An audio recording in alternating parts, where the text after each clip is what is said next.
Good morning. This is here if you need it.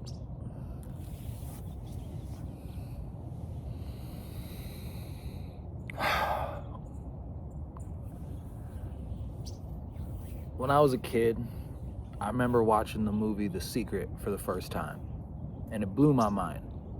I might have been like 12, 13, and I just remember it felt like a light went on.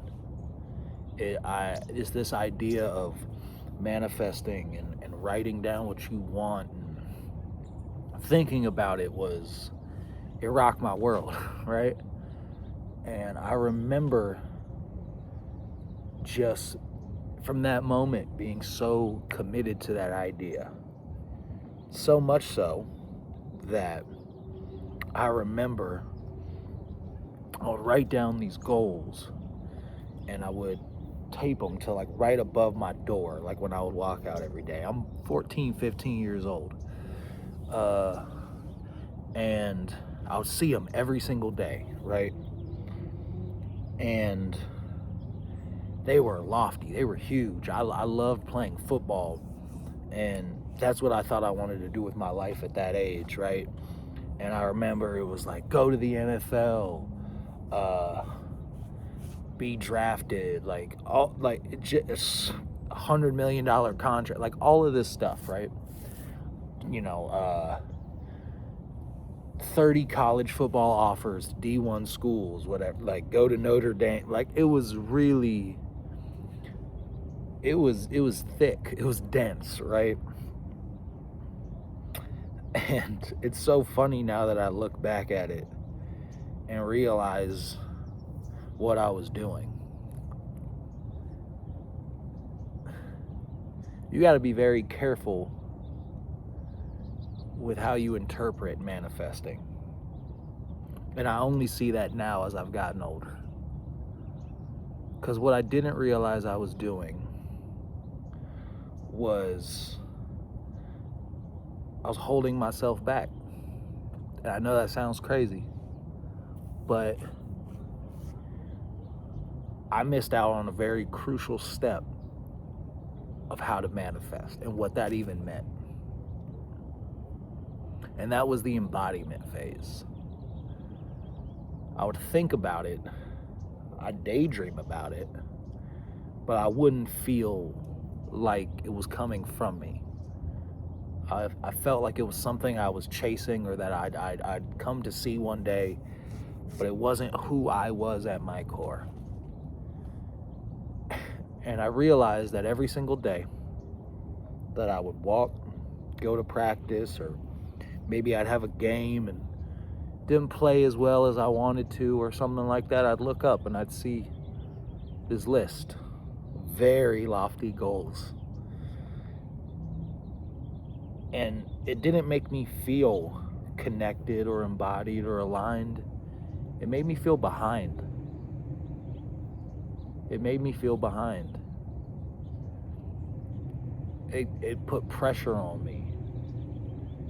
It made me feel like if what was happening outside of me wasn't close to what that looked like or what I would need to do to make that happen,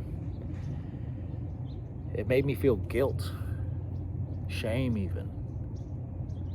And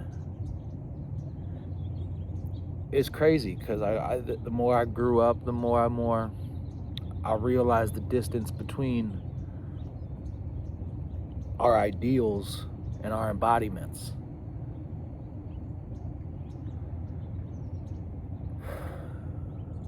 As within, so without. As within, so without. The things that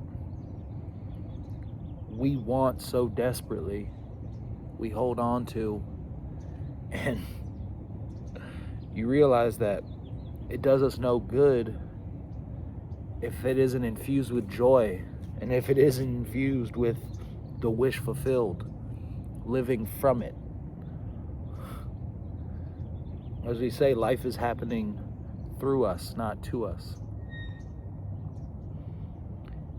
I woke up today and, it's no secret. It's been a bit of a transitional becoming period the past month or so for me. And as I was meditating today, I had thought about those goals above my door. And I thought about what it could have been if I'd never written them down. If I didn't give myself the feeling of being behind. If I didn't give myself the feeling of setting such a bar. And don't get me wrong, writing down your goals is incredible. It is. And I think that being somebody who can actualize that and sit within that is, you were ahead of me at that time.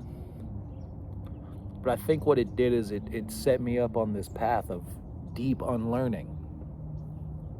It made me realize that we are everything in this moment. And when I would write these goals down, it became deeply aware of the distance in between. And if I could go back and talk to that boy, I would say, man, firstly, it's not about what you want, it's about who you are. It's not about what you want, it's about who you are. And if you think writing these down makes you feel like more of who you are, then do it. But if you feel like writing these down will only draw more comparison out of you, more shame, more guilt, more distance, then don't write them down at all. Bring everything you can into that present moment and allow life to surprise you. I didn't go to the NFL. I ended up playing football at a cool little D3 college.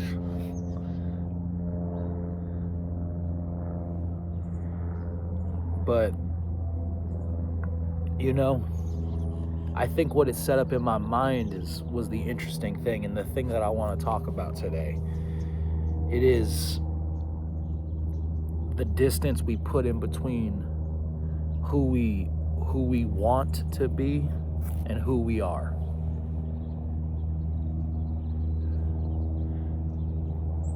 The imagination gives us all the capacity to embody that right now in this moment. To live as someone fulfilled. But when we use our goals as reminders of where we are not, what's the use of even having them? This is an embodiment game. This is about setting ourselves up to feel through us, not attract to us.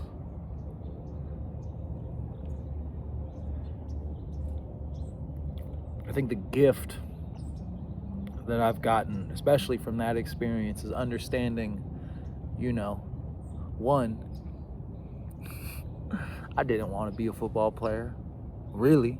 As soon as I went to college, I started designing and making clothes and fell in love with that and left after 2 years. But that kid set up a loop in his brain of these lofty, unmeetable expectations. And not unmeetable because deep down I couldn't achieve that, but because all they did every day was remind me of the distance in between.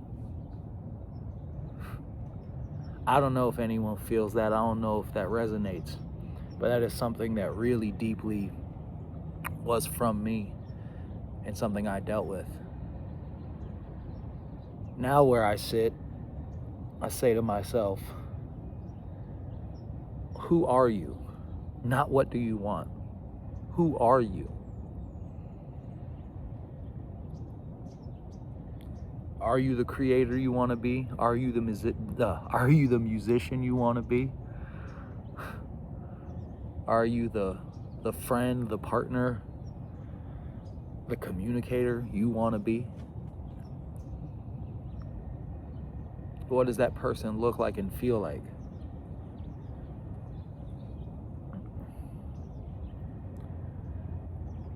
Manifestation, it works. It's worked for me a ton of times. But I've realized it's only worked when I allowed it and felt connected to it and felt like that separation between who I was being and what I wanted was right on top of each other.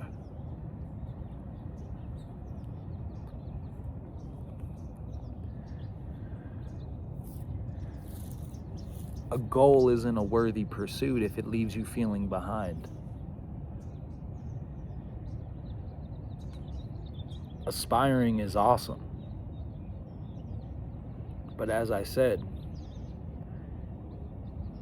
only if it inspires you to be that now. The outer world can arrange itself to meet you at your purpose and at your goal. But like I said, what are you putting on yourself in that process?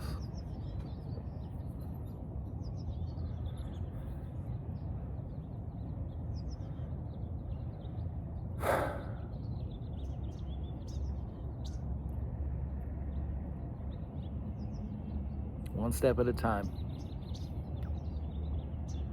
But it's not about what we want. It's about who we are. This is here if you need it.